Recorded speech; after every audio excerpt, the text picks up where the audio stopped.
Chinese app ban हो चुके हैं और न्यूज़ पे इस तरह चल रहा है कि 59 चाइनीज़ ऐप बैन किए सरकार ने, मोदी सरकार ने।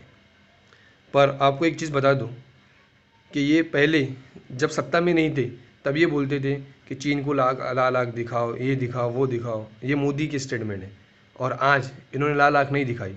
ये बैन किया, हमें लग रहा है कि इन्होंने लाल आँख दिखाई, ऐसा कुछ नहीं है। ये इनके बल्कि एक इनके मिनिस्टर जो minister of law and justice for India है, जिसका नाम रविशंकर प्रसाद है, ये बीजेपी के एक मिनिस्टर है। ये अपने ट्वीट अकाउंट पे एक ट्वीट करते हैं जिसमें वो ये बोलते हैं कि ये जो 59 चाइनीज़ ऐप, ये जो 59 जो ऐप बंद किए हमने, उसे चाइनीज़ नहीं कहा उन्होंने, सिर्फ 59 ऐप ये जो बंद किए, ये हमारे इंडिया की सिक्योरिटी के लिए किए, प्राइवेसी के लिए किए। इससे डाटा हमारा सिक्योर नहीं था इसलिए। और न्यूज़ देखकर ऐसा लग रहा है जैसे हमारे जो 20 जवान शहीद हुए उनके बदले के लिए ये काम हुआ। पहले तो मुझे भी बहुत खुशी हुई, पर जब मैंने ऐसा ट्वीट देखा एक मिनिस्टर का बीजेपी के, तब समझ में आया कि ये लाल आँख नहीं दिखा रहे। हालांकि ये जब सत्ता में थे, जब सत्ता में नहीं थे तब ये बातें करते थे कि चीन को लाल आँख दिखाओ, ये दिखाओ, वो। इनकी फोकनाड़ियाँ और बंडलबाजी बहुत थी। पर अब जब ये खुद सत्ता में, केंद्र सरकार में, दिल्ली सरकार में बैठे हुए हैं तो ये कुछ नहीं कर रहे हैं। बस ये सिर्फ वो काम कर रहे हैं जिससे फ्लैश दिखा जाए और जो इनका बिहार का चुनाव है इसमें इनको मदद मिले। मतलब ये जो हमारे 20 जवान शहीद हुए इसमें भी सियासत कर रहे हैं। मैं आपको एक पुराना वीडियो दिखाता 2013 का। चाइना के साथ उनकी इन जो हरकतों के खिलाफ आवाज उठानी चाहिए थी, लाल आंख कर करके चाइना को समझाना चाहिए था। उसके बजाय हिंदुस्तान के विदेश मंत्री ने चाइना में जाके ये लाल आंखें कहाँ गई? कहाँ गया 56 इंच वाला सीना?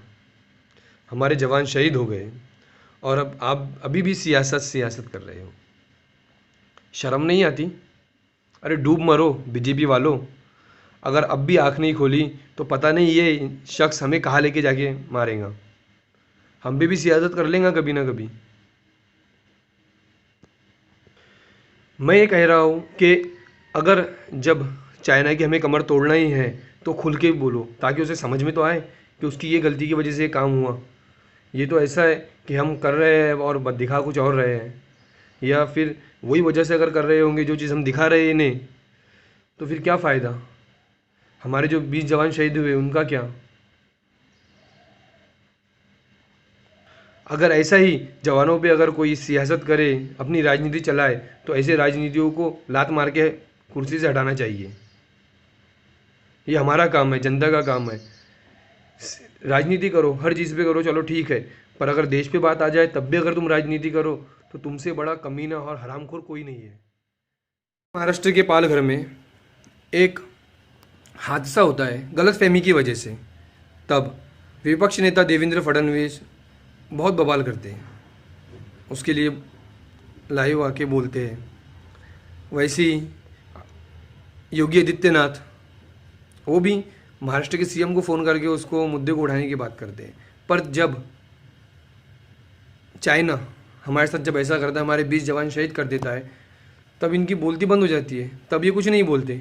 ऐसा क्यों यार? पक्ष पहले नहीं है।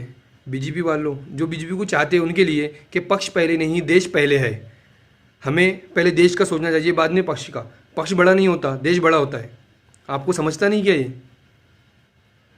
हमारे लिए सबसे पहले देश आना चाहिए, बाद में पार्टी। पर हमारा उल्टा मामला हो गया, हम पार्टी की गाते हैं। जब तुम जो पार्टी को तुम वोट देकर सत्ता में लाते हो और वो पार्टी जब ऐसा करे हमारे देश के साथ में, जब खिलवाड़ हो जा रहा है, ऐसा समझो कि खिलवाड़ी है कि हमारे 20 जवान शहीद हो रहे हैं, फिर अपोजिशन में कुछ नहीं बोला जा रहा, तो फिर क्या फ़ायदा? देश की जब बात आती है तो हिंदू मुस्लिम करने में तो पहले नंबर पे आते हैं, हिंदुत्व की बात करते हैं। तो क्या हिंदुत्व ये सिखाता है कि जब अगर कोई बाहर का देश वाला हमारी सरहदों पे, हमारे जगहों पे कब्जा करने के लिए आगे बढ़े तो चुप बैठना चाहिए, चुप्पी लेना चाहिए? तो इसके लिए आवाज़ उठाओ। ताकि हमारे जो 20 जवान शहीद हुए उनके लिए आवाज़ उठाना हमारा काम है और हमारा फ़र्ज़ है, उसके लिए आवाज़ उठाना चाहिए। चाहे हिंदू हो या मुसलमान हो, सिख हो, ईसाई हो, हर किसी पे फ़र्ज़ है कि वो देश के लिए आवाज़ उठाए। जय हिंद।